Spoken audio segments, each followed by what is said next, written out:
Tony Fowler, bumoses sa kasong kriminal na isinampa ng SOCMED broadcasters.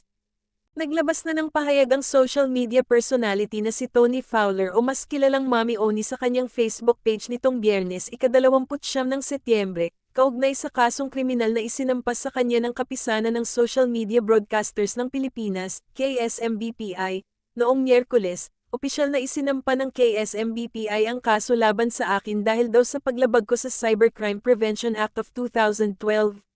Ayon sa kanila, nilabag ko ang batas dahil sa tema ng aking kantang MPL. Kasama ang mga napanood nila sa music video nito. Ayon din sa kanilang media interview, kabstusan ng kanta pati na rin ang mga SX organs na ipinakita ko daw sa music video, saad ni Mommy Oni sa caption ng kanyang post. Isa-isa niyang pinuna at sinagot ang mga kasinungalingan umanong ibinato sa kanya ng nasabing samahan. Una, hindi ako nagpakita ng SX organs kung hindi SX toys, linawin po ninyo yan. Hindi ko kayo masisisi kung epekto na ng inyong katandaan ang pagkakaroon ng malabong mata, pero huwag po tayong magsisinungaling lalo na't kriminal ang ikinakaso ninyo laban sa akin. Hindi din magandang halimbawa sa mga bata ang pagsisinungaling. Ikalawa, gaya ng kalayaan ninyong tawagin akong B at Stos, M at Laswa, at hindi magandang halimbawa tulad ng aking kanta, may kalayaan din akong ariin ang aking sarili. Kasama dito ang pag-aari ko sa aking katawan, sa aking pagkababae, at higit sa lahat ang pag-aari ko sa nais kong gawin, sabihin, kantahin, o sayawin dahil hindi nito binabawasan o inaapakan ang karapatan ng ibang tao. Hindi ninyo pag-aari ang mga ito.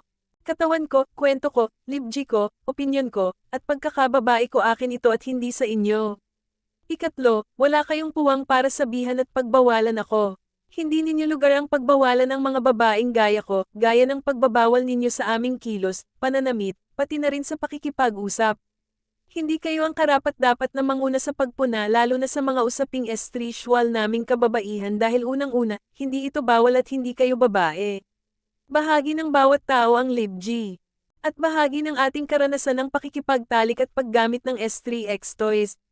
Hindi ko nakasalanan kung hindi ninyo ito naranasan o nararanasan dahil hindi ko pipigilan ang aking sarili para lamang sa mga gaya ninyo.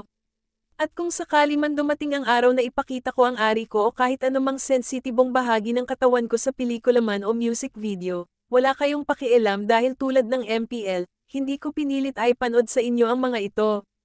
Ika-4, kung nagawa natin magsampa ng kaso, sana ay nagawa din natin mag-research ng maigi dahil may BTS vlog ang MV ng MPL at doon namin pinakita na pinalitan ng juice ang tequila at wala akong pinainom na alak sa kahit sino pa man sa aking mga nakasama. Dayaho ang tawag dito ng mga filmmakers. For artistic purposes ang eksena hindi dahil sa gusto naming i-promote ang pag-inom ng tequila kung hindi realidad ito. Hindi naman bawal ipakita sa pelikula o TV ang mga bawal sa batas dahil kung ganon, bakit maraming eksena ng pi at taya ng naiere sa primetime, hindi ba? Nakakatawang isipin na tila ba hindi nag-e-exist ang salitang props o daya na ang isang eksena ng inuman ay kailangan alak talaga ang ipainom para ipaliwanag ko pa ito ngayon. Hindi naman ako ang kauna-unahang gumawa ng ganitong eksena sa balat ng pelikula o telebisyon, pero bakit parang kasalanan ko?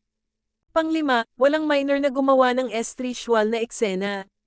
Kung tutuusin ano bang pinagkaiba nun sa mga teenage actors and actresses na gumagawa ng mga estrisual na eksena sa TV tulad ng mga panghahalatway sa mga drama? Ano ba ang pinagkaiba nito sa mga child actors na parte ng isang R18 na pelikula? Isa pa, hindi na dapat natin sinisensor ang usaping sexual sa mga kabataan dahil bahagi ito ng ating katawan at karanasan. Hindi dapat nakakaramdam ng pandidiri at pagkahiya ang kahit na sino pa pag pinag-uusapan, napapanood, o naririnig ang sexual na parte ng ating katawan o ang mismong ideya ng pakikipagit at lik dahil mas itinutulak nito ang karamihan para maging bukas at matapang sa iba pang usaping konektado dito tulad ng panghahal at hindi planadong pagbubuntis, at iba pang bagay na kadalasang kaming mga kababaihan ang nakakaranas.